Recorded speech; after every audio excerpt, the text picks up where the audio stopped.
do. And so I am grateful for you all being here and showing us so much loving support. So thank you so much. Now, before we get into the teaching, we're going to continue on our teaching on tighter connections. We started in January. It looks like we're going to be going through tighter connections through April.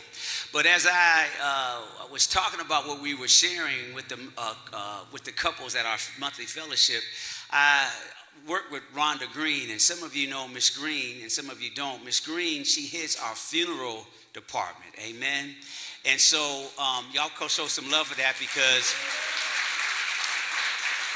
she will be your point of contact, or one of her team members will be your point of contact. If you're a member of the church and you have death in your family and you want to report it, you would simply just call the church. Don't try to call a leader, because it's going to get mixed up in the sauce, amen.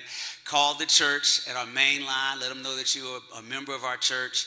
Let them know that you're on funeral services department. And then the receptionist is going to take some detailed information, and then they're going to point you to her mailbox, and you're going to leave that information again. And that's to make sure that we don't miss anything. We don't miss a date. We don't miss a name. We don't miss sending a flower, whatever that might be. And then Miss Rhonda and her team, they go over and beyond the call of duty to ensure that the transition of the loss of your loved one has as minimal impact as possible from a church perspective, amen, because we don't need no more church hurt. Look at your neighbor and say, we don't need no more church hurt, amen, amen. And so, but that's not why Rhonda's here. That's her role here at the church, but she also serves in another capacity. She and a couple other ministries, I believe, in the church, they have what's it called? Ask the Professional, Rhonda? Yes, it's called Ask the Professional. And I want Rhonda, because she's leading that effort, and she spearheaded it. This is like, it's grown into an exit plan. She has a book called Exit Plan, how you get all your affairs in order. And hopefully we'll put her book up so they can see the book, the Exit Plan book. They'll buy the book. I think it's a book. They're definitely in the bookstore. And she probably has an email address or a website that you can go to reach out to her. Yep.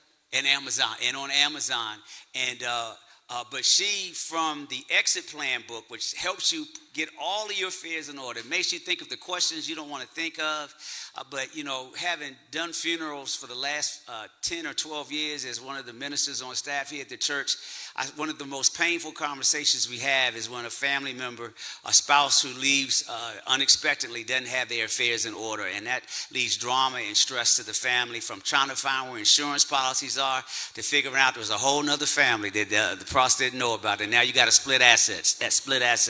And so Rhonda has seen all that drama. But again, we ain't talking about that tonight, amen?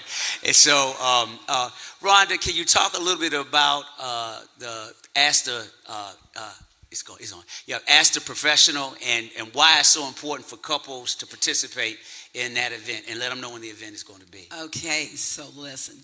Hello, everyone. Good evening. You all look great. The Ask a Professional event will be held on Saturday, March 29th. We're going to start registration on site at 8 a.m. The sessions will start at 9, and we're going to end about 3:30. We have a full day. We have a lot of information for you. Now, I want to start off with we have several government workers who have been fired from their jobs. So we have included a workshop entitled Navigating Federal Employment During Uncertain Times. Okay? How many of y'all know that somebody's going to need that? Also, Michelle Singletary is going to be talking about budgeting and wealth, fraud protection. She mentioned the other day that people were, now that so many people have lost their jobs, there are people that are actually putting jobs on the website or on the internet. Apply for this job, and it's a scheme. So she's going to talk about how to watch out for that. And then we have our legal department. They're going to be doing expungements. Now, many people don't know, but you may have had an arrest record many years ago, and you never had it expunged. That can cause you to not be able to get a job. In my situation with dealing with death, people who want to be the executor of their parents' estate or their spouse's estate, you can't get bonded if you have a record, even if it's 30 years old. It needs to be expunged. So we're going to be talking about expungement, and we're going to have people on site to help you get your records expunged. We're also going to have attorneys talking about wills and trusts. How many of you know you need to have something in place? If you die without a will or a trust, you don't love your family because you're leaving them in a hot mess. And I'm just going to say it because it's real. Well, can you give me an example? Because some people don't believe you. Some people think you're just talking to be talking. But can you give me an example that you may have? I have a situation right now where a person died and they did not have a will.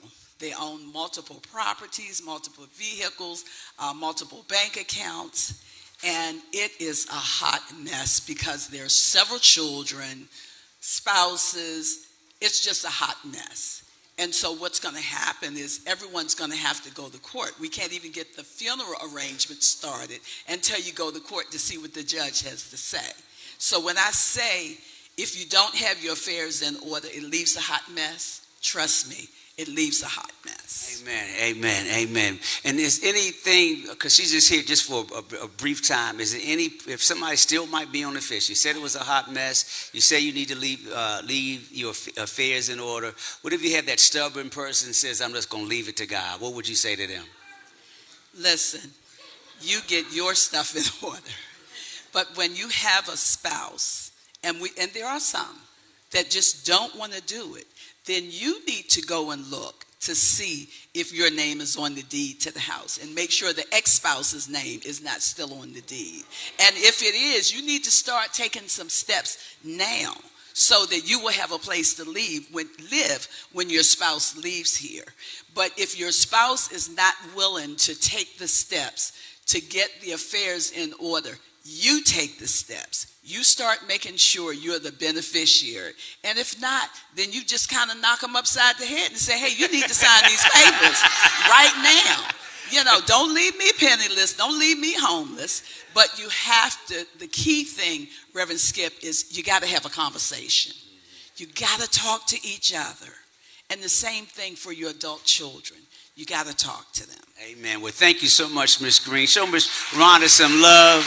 Amen. For carving out time to speak to the couples. We want your affairs to be ordered. And what's the date again? It's March 29th. Is it all day? And you can, let me tell you how you can, it is all day. Okay. But you can go to fbcglenarden.org/ask-a-pro. And you can register online. You can attend in person. We want you to attend in person so that you can get all of the information that day. But you will also be able to see the classes online. And online, you're only going to get a snippet of the classes that are taking place. So come on out, register, come and join us. There's going to be a wealth of information that day. Amen. Can we put our hands together one more time for Miss Rhonda?